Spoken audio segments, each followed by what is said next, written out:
আদম ও হাওয়া প্রথম মানবীর কল্পনার গল্প। অধ্যায় ১ মাটি থেকে জীবন। দূর অতীতে যখন আসমান-জমিন ছিল নিঃশব্দ আর ফাঁকা, তখন আল্লাহ ইচ্ছা করলেন একটি বিশেষ সৃষ্টি করবেন। তিনি মাটি আর পানি দিয়ে গড়লেন এক অবয়ব।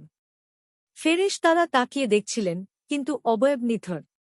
যখন আল্লাহ বললেন, হে আদম, জীবিত হও, তখনই প্রাণ প্রবাহিত হল। প্রথম মানুষ আদম চোখ খুললেন, নিঃশ্বাস নিলেন আর প্রথম উচ্চারণ করলেন, আলহামদুলিল্লাহ। আল্লাহ তাকে সম্মানিত করলেন, জ্ঞান দিলেন, সব কিছুর নাম শিখালেন। ফেরেশতাদের সামনে তার মর্যাদা প্রকাশ পেল। অধ্যায় ২ সঙ্গী হাওয়া একদিন আদম ঘুমালেন। ঘুম থেকে জেগে দেখলেন তার পাশে এক নারী। আল্লাহ তাঁকে আদমের পাঁজরের হাড় থেকে সৃষ্টি করেছিলেন।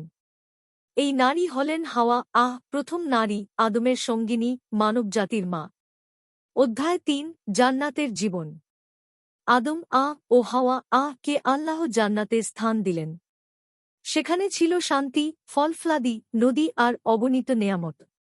আল্লাহ শুধু একটি নির্দেশ দিলেন, তোমরা এই বাগানের সবকিছু খেতে পারো, কিন্তু ওই গাছের কাছে যেও না। অধ্যায় ৪ শয়তানের ফন্দি। ইবলীস তখন মানুষের শত্রু। অহংকারের জন্য সে সিজদা করতে অস্বীকার করেছিল। তাই সে প্রতিশ্রুতি নিল, আমি মানুষকে ধোঁকা দিয়ে পথভ্রষ্ট করব। সে আদম ও হাওয়া এর কাছে এল। মিষ্টি কথায় প্রলোভন দিল, এই গাছের ফল খেলে তোমরা কখনো মরবে না, চিরকাল জান্নাতে থাকবে। শেষ পর্যন্ত তারা শয়তানের ধোঁকায় পড়ে নিষিদ্ধ ফল খেয়ে ফেলল। অধ্যায় ৫ পতন ও অনুতাপ। ফল খাওয়ার সাথে সাথেই তাদের লজ্জা প্রকাশ পেল। তারা গাছের পাতা দিয়ে শরীর ঢাকতে লাগল। আল্লাহ তাদের ডেকে বললেন, আমি কি তোমাদের বলিনি এই গাছের কাছে যেও না? আদম ও হাওয়া অনুতপ্ত হয়ে কেঁদে উঠলেন, হে আমাদের প্রতিপালক, আমরা নিজেদের উপর জুলুম করেছি। আপনি যদি আমাদের ক্ষমা না করেন, তবে আমরা ধ্বংস হব। আল্লাহ তাদের তওবা কবুল করলেন, কিন্তু পরীক্ষার জন্য পৃথিবীতে পাঠালেন। অধ্যায় ৬ পৃথিবীতে বিচ্ছেদ ও মিলন। আদম নামলেন এক স্থানে, হাওয়া অন্যত্র। তারা বিচ্ছিন্ন হয়ে পড়লেন। বছরের পর বছর খুঁজতে খুঁজতে অবশেষে তারা আবার মিলিত হলেন আরাফাতের ময়দানে। সেই স্থান আজও জাবাল আর রহমাহ, দয়া পাহাড় নামে পরিচিত।